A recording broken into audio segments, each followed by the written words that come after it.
महाराज जी, आपने बताया कि आपकी एक डायरी थी जिसमें आप लिखते थे। महाराज जी, क्या कोई ऐसा उसमें मंत्र या वाक्य अंकित है जिसे स्मरण करते ही आपके अंदर में श्री राधा रस की अनुभूति प्रकट हो जाती हो, जो आपके मन को पूर्णता भक्त में बना देती वो हो? डायरी में नहीं, वो छाती में।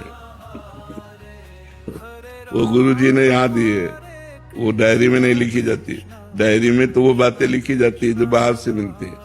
जो गुरुजी ने दिया है, जिस जिस जो बात आप कह रहे हैं, राधा रस की अनुभूति, वो यहाँ छाती में लिखा हुआ, वो डायरी में नहीं लिखा है, वो छाती। ऐसी चीजें डायरी में नहीं लिखी जाती, कोई भी पढ़ सकता है, कभी भी पढ़ सकता है, वो छाती में लिखी जाती है। गुरु के मुख से जो निकला अमृत, वही प्रेमामृत को प्रवाहित करता है, तो उसे कान के द्वारा हृदय में ले जाकर और संपूर्ण नस नाड़ियों में व्याप्त कर दे, निरंतर उसका सुमिरन करे, तो राधा रस की प्राप्ति हो जाएगी।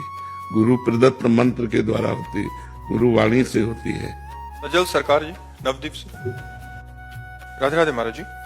महाराज जी, तृणादपि सुनीचेन तरोरोपि सहिष्णुना अमानिनान मानदेन कीर्तना सदा हरि। महाराज जी, इस अर्थ समझना चाह रहे हैं आप? हाँ, तृणादपि सुनीचेन, सुनीचेन, तृणादपि, तृण से भी अपने को नीच समझना चाहिए। भक्ति मार्ग में मनुष्यों से तो बात जाने दो, तृण से भी अपने को नीच समझना चाहिए। तृण में भी है कि पैर रख दो तो दब जाएगा, और हटा दो तो उठ जाएगा। हमको उससे भी नीचा बनना है कि अगर हमें दबा दे तो हम दबे ही रहे। अपने को सबसे छोटा, सृष्टि में बीच वाला फंसता है, या तो सबसे बड़ा बनो। तो सबसे बड़े कौन है? ब्रह्म।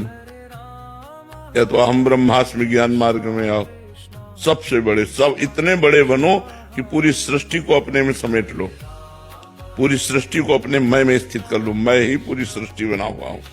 तो ये ज्ञान मार्ग का हो गया।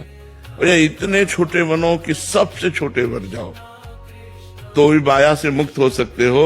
जो बीच वाला है, ये माया के बंधन में ही बंधता है।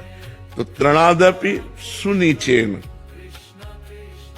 अपने को तृण से भी नीच समझे। पर बड़ी कठिन बात है, ये बड़ी कठिन बात है। तृण से भी अपने को नीच समझना है, बहुत कठिन बात है, बहुत कठिन बात है। जैसे कोई प्रवचन में अपने को कहते हैं हम लोग कि हम बड़े अधम हैं, बड़े नीच हैं, पर भगवान की कृपा है, हम लोग भी कहते हैं। ये बात तो अच्छा लगा जब हम कह रहे हैं, लेकिन एक बात आकर के सामने खड़ा होके कहे, फिर मुझे अच्छा लगे, फिर मुझे अच्छा लगे कि ये बात तो मैं भी कह रहा था, आज तुम गवाही दे दिए, बहुत अच्छी बात रही। भगवान की बड़ी कृपा है। भगवान देखो, आज साक्षी मिल गया, आज गवाही मिल गया कि मैं नीच हूं, मैं अधम हूं, हम पर अब कृपा करो। पर ऐसा भाव नहीं आएगा, जलन पैदा हो जाएगी, नहीं हो जाएगी?